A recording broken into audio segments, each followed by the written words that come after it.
మన స్వాతంత్ర దినోత్సవం 1947లో వచ్చినప్పటికీ కూడా మన రాజ్యాంగ పరిపాలన అమల్లోకి వచ్చింది 1950 జనవరి 26 నుంచి మన చట్టాలు మన స్వతంత్రంగా పాలించుకోవడం వచ్చింది కాబట్టి మనం ఈ గణతంత్ర దినోత్సవం మనం జరుపుకుంటాము.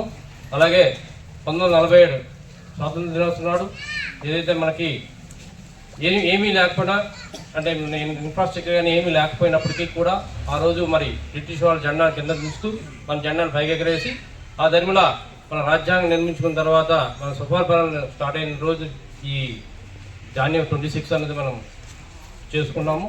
దానికి అనుగుణంగా ఈరోజు భవిత పిల్లల్లో ఈరోజు మీ పిల్లలందరూ కూడా రేపు రాబోయే పౌరులు కాబట్టి మనం ఈ దేశం ఏ విధంగా అభివృద్ధి చెందుతుంది, అభివృద్ధిలో మీరు ఎంత కృషి చేయాలన్నది మీ అందరికీ తెలిసిందే. కాబట్టి మనము ఈ ఒక సెలవు దినం కాకుండా ఈ స్వాతంత్ర దినోత్సవం అయితేనేమి మన రిపబ్లిక్ డే అయితేనేమి మనందరం కూడా ఒక జాతీయ దీపం భావనతో మనం ముందుకెళ్ళాలని కోరుకుంటాము. అదేవిధంగా పిల్లలకు కూడా మంచి భవిష్యత్తు మీరు అంటే పిల్లల ఒక ఆశ నేను ఈ విధంగా చేయాలి, నాలో ఈ ఆశ ఉంది అంటే దేశానికి గర్వపడే విధంగా మీరందరూ తయారాలని కోరుకుంటూ నాకు మరి అవకాశం ఇచ్చినందుకు ధన్యవాదాలు. మన తాలూకా ఆఫీసులో తహసీల్దార్ గారు అధ్యక్షతన జరుగుతున్న కార్యక్రమానికి ముఖ్య అతిథులుగా చేసినటువంటి ఎంపీఓ గారు, ఎంఈఓ గారు, అలాగే ఎస్ఐ గారు, అందరికీ పెద్దలందరికీ నా హృదయపూర్వక నమస్కారాలు. పత్రికా విలేకరులు కూడా నా నమస్కారాలు. అలాగే పిల్లలకి గణతంత్ర దినోత్సవ శుభాకాంక్షలు, శుభాశీస్సులు.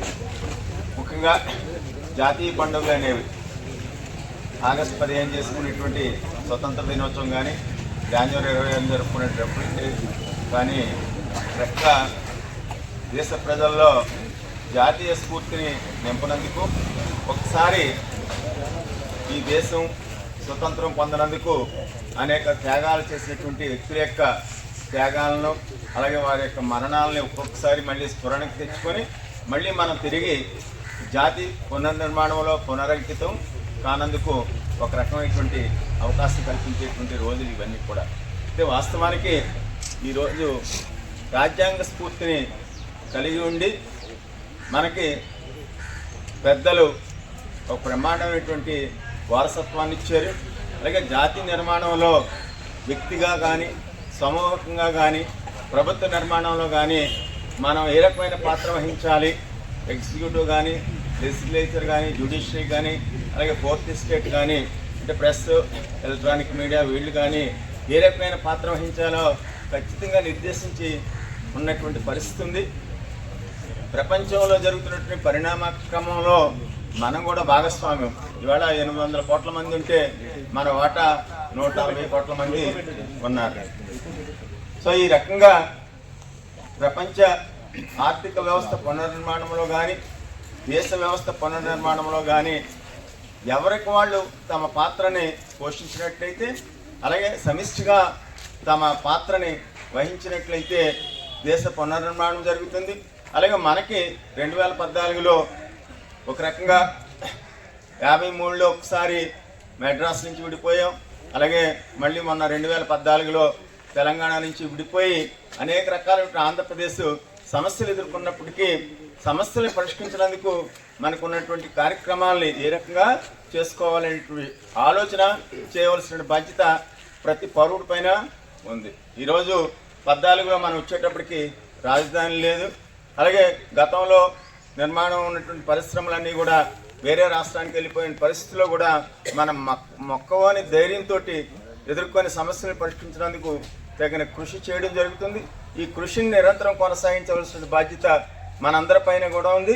అలాగే ఎవరైతే ఆ ప్రయత్నాలు చేస్తున్నారో వాళ్ళకి మనం సమర్థవంతంగా సహకారం అందించవలసిన బాధ్యత కూడా ఉంది. ఎక్కడైనా ఒకసారి డిస్టర్బెన్స్ వచ్చిందనుకోండి మళ్ళీ వెనక్కి వెళ్ళేటువంటి పరిస్థితి వస్తుంది. ఆ రకంగా ఎవరైతే జాతి పునర్నిర్మాణంలో భాగస్వాములు అయి ఉన్నారో వాళ్ళందరికీ మనం బాధ్యతాయుతమైన పౌరుడిగా మన సహాయ సహకారాలు అందించాలి.